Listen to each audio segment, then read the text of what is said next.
the book of Genesis, we are told that the devil came to Eve in the form of a serpent. In chapter 3 of Genesis, in verse 1, the Bible says, "Now the serpent was more subtle than any beast of the field." This metaphor used of Satan follows throughout the entire Bible, all the way to the pages of the book of Revelation. There he is described as a dragon. Gary Stearman is here to discuss with me the kingdom of the dragon. J.R., the dragon conjures up some really almost frightening imagery in the mind of man. If you think about meeting a crocodile on a path, for example, a modern reptile, maybe 10 feet long, it's instantly frightening. On a smaller scale, if you think about encountering a snake in a pathway, there's a frightening aspect to that. People are afraid of those things. People are repelled by the look and the feel of lizards, and they think of them as creepy things. Mm-hmm.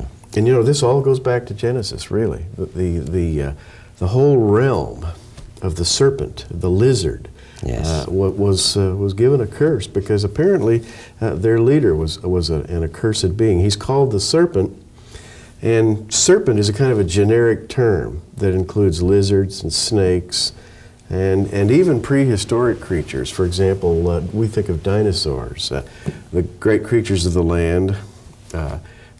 Has the word dinosaur has the suffix S-A-U-R, saur, ichthyosaur, the great marine serpents that are now extinct, that we find remains of them buried in the ground. Giant sea monsters, again, have that same suffix, saur, ichthyosaur, and that saurus, or saurian kingdom, was once the greatest kingdom on earth, without any question. Now, the scientists have suggested that some meteor must have hit the earth to cause all of the dinosaurs to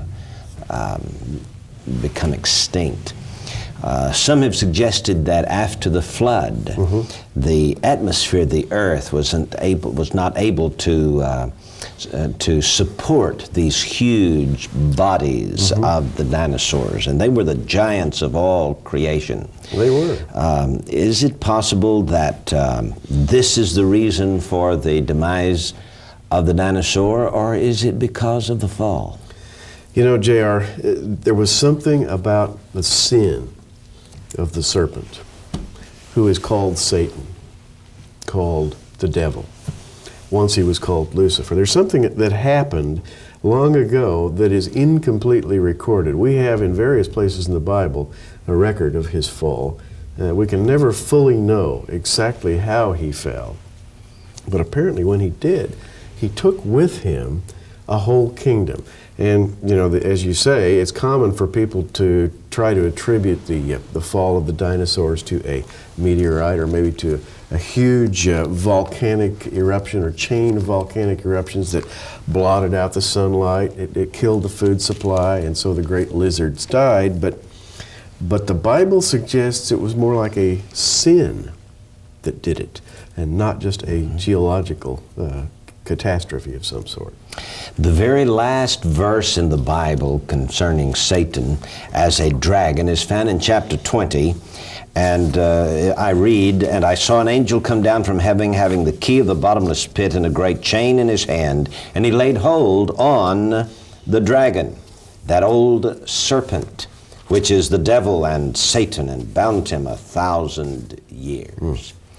And from this point, then, the next reference to Satan does not have this metaphor of the dragon or the serpent attached to him. He loses his his authority over the Saurian kingdom at that time? Apparently this is the time when he is finally stripped of all authority. Right now, the fallen Lucifer, he's called Satan and the devil, and of course Revelation 20 verse 2 uses 4 titles: dragon, serpent, devil, and Satan, all in one lump sum, implying the multiple identity of this person. He was at one point apparently the most powerful and blessed of all God's creation, which is astounding to me. In fact, in Oriental mythology to this very day, and you might notice the next time you go into a Chinese restaurant, decorated with dragons.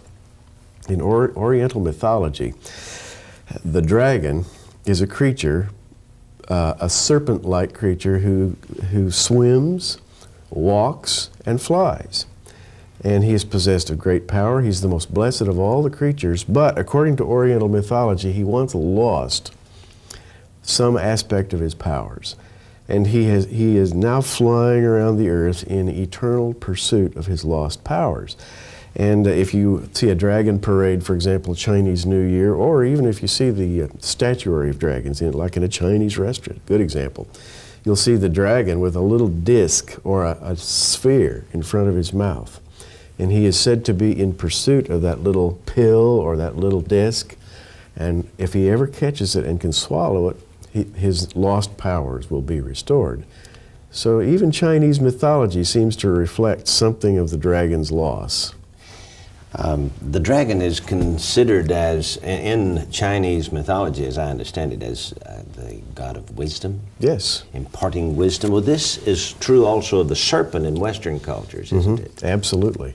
Yeah, the serpent, the hissing serpent, even going back into the days of ancient Greece, the spirit of divination was called Pytho, and was said to live atop Mount Olympus. Well, Pytho gives us the name of the modern python, the great serpent, that coils around people and kills them. In Nashville, Tennessee, there's a statue of Athena, the goddess Athena, inside a replicated Parthenon. And beside her shield, behind her shield, giving her wisdom, is this coiled serpent.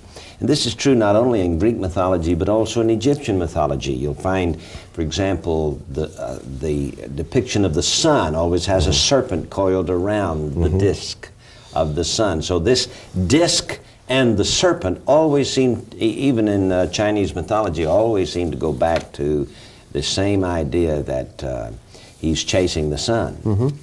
Or as the sun god, so to speak. Actually pursuing his lost powers. And we have that in the Bible. In Ezekiel 28, verses 12 through 17, we have, Son of man, take up a lamentation upon the king of Tyrus, and say unto him, Thus saith the Lord God, Thou sealest up the sum, full of wisdom and perfect in beauty. And we have here a description, most expositors will tell you that this is not a description of the king of the earthly Tyre, but the power behind the throne of Tyre. And that would be Satan himself. And he is said to be covered with precious stones. And we have in verse 13 the fact that he is called the anointed. It says, Thou art the anointed cherub that covereth, and I have set thee so. Thou wast upon the holy mountain of God. Thou hast walked up and down in the midst of the stones of fire. And he is said to have been perfect from the day that he was created until iniquity was found in him. But J.R., what I'm interested in is the fact that he was called the anointed cherub that covereth. And a covering cherub seems to be a cherub who is given a specific assignment or responsibility. The Hebrew word covering is a term that implies watching over something, protecting it, guarding it. We would almost say bodyguard would be a good modern term for a covering cherub. Somebody that has a specific duty. And at one point, he apparently had an arena of protection. And since he himself is a serpent and a dragon, it only stands to reason that his area of covering would be serpentine or lizard-like or reptilian or saurian, to use all those terms. In our April edition of Prophecy in the News magazine, Gary has written an article entitled The Ancient Reptile Called the Dragon, Was He the Fifth Watcher? And some incredible pictures are given here, Gary, that has been made up by scientists thinking what could have happened if the reptiles had not died out and if they had been allowed to evolve like the rest of the species. Yeah, as a matter of fact, evolutionists believe and more or less lament the fact that the dinosaurs fell. They say, oh, this was a terrible stroke for mankind, or for Earth in general, because if the dragons had not fallen, if the saurian kingdom had thrived, surely the most intelligent of the dinosaurs would have evolved to stand upright. They would have developed large cranial capacities, and they would begin to walk like a man, to think and talk like a man, and J.R., they would even be superior to man. According to Carl Sagan, who wrote the book The Dragons of Eden, they would be superior to man because they wouldn't be possessed of all of the negative impulses that drive mere humans. They would be More subtle. More subtle, more wise. Yeah, good term. Wisdom, that's the key. That's the key word. Yeah. Used by what, Carl Sagan? Yes. And others who Sure. have written about this. Here's a picture of the dinosauroid. Dr. Harry Jerrison, addressing a 1977 American Psychological Association meeting, said that such a creature would possess more, quote, useful compulsions than humans. Yes. Apparently lacking our evil drives and desires. Once again, human philosophy reveals its bankruptcy on a twisted dream. Well, this guy looks like a driver of a UFO, doesn't he? Yeah, when you see a lizard man, all you can think of is a grade B science fiction movie with a guy that gets out of a ship, and says, "Take me to your leader." As a matter of fact, there's a term for those space aliens that they talk about on tabloid television. They're called LGMs, little green men. And of course, they have those greenish lizard-like skins, just like the dinosauroid that we looked at a minute ago. Well, there are a number of science fiction movies and television programs that picture these aliens as lizard-like. As lizards. And yet most of them are pictured as being benign, Oh, yes. beneficent, and the people who are actually behind the development of the human race. As a matter of fact, we have here a novel by Arthur Clarke, and it's called Childhood's End. This was published originally in 1953, and it's a science fiction story about a race of superior men who come to planet Earth. They go into orbit around the planet and announce, "We're here to help humanity." But they don't expose themselves visibly for a long time. Finally, they do. Their leader is called Carellin. He's a wonderful creature, by the way, in this book. And he walks out of the ship for the first time, and here's the description. There was no mistake. The leathery wings, the little horns, the barbed tail, all were there. The most terrible of all legends had come to life out of the unknown past. Yet now, it stood smiling in ebon majesty, with sunlight gleaming upon its tremendous body and with a human child resting trustfully on either arm. So the creature, Carellin, who comes out to restore humanity to greatness, has wings and a tail and a reptilian skin and a reptile's face. Incredible. And he's much wiser than humans. So really, this is a pervasive idea. And he's pictured as someone we can trust instead of someone we could fear. Yeah. And this is amazing to me that Satan came to Eve, and she, there are some commentators who say that this little serpent was really a household pet. Right. That, he ate at the same table, and pet he snake. made his way through the house, and then he came to Eve out in the front yard one day and said, "Why don't you partake of this forbidden fruit? It's okay." But of course, ever since then, as we know, women have an aversion to serpents. There's even a cartoon where there's a woman who carries a club, and every time she sees a snake, she just beats the tar out of it because she's That's got in this. the Sunday Funnies. In the Sunday Funnies, and this is a kind of a modern playing out of the ancient myth of the repugnance between humans and the serpent. It goes all the way back to Genesis 3. It's interesting that I have even heard it said that the body of a serpent has scars where legs used to be, to this very day, as kind of a strange thing that God said to the serpent, "You're going to crawl on your belly," indicating that the serpent had feet here in the Garden of Eden. Now, before the serpent slithered through the trees of Eden, he was called the anointed cherub that covereth. Now, a cherub operates in close conjunction with the mission of God, the redemptive mission of God.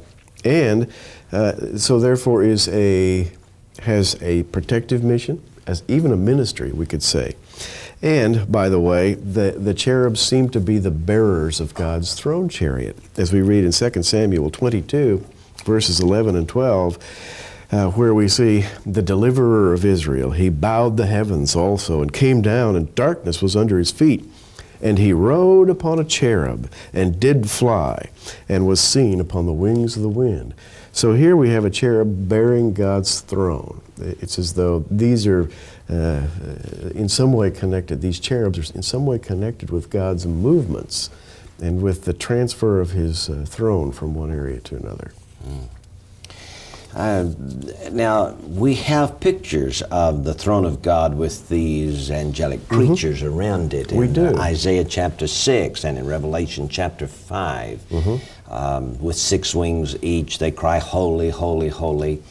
They're described in the Bible as one having the head of a man, another having the head of a lion, the other having a head of an ox or a calf, and the other that of an eagle. Now, these are strange symbolisms, but they are at least mankind's attempts at describing these exalted creatures called the cherubim? Yeah, I don't think man can truly describe heavenly things. They're beyond our mind. But Ezekiel saw the famous chariot of God that was borne by 4 cherubs.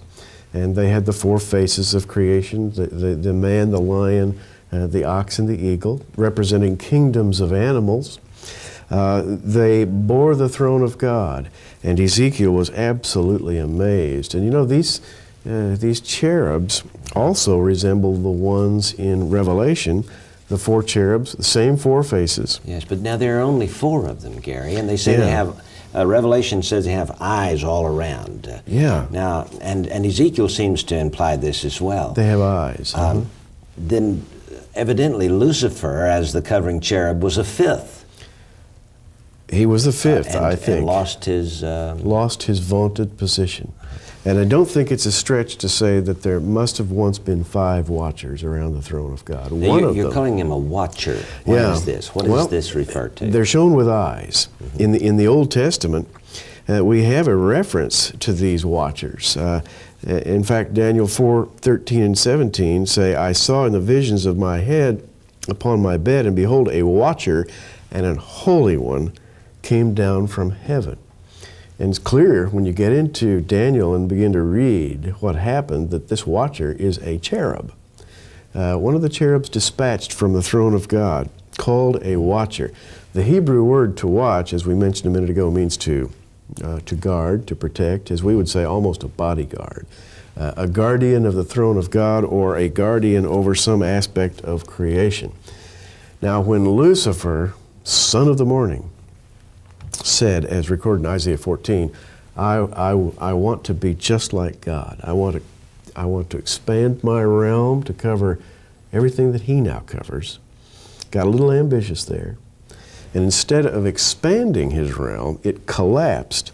It's very clear this man was and I call him man in a general sense, this person, Lucifer, Satan, the devil, was reptilian.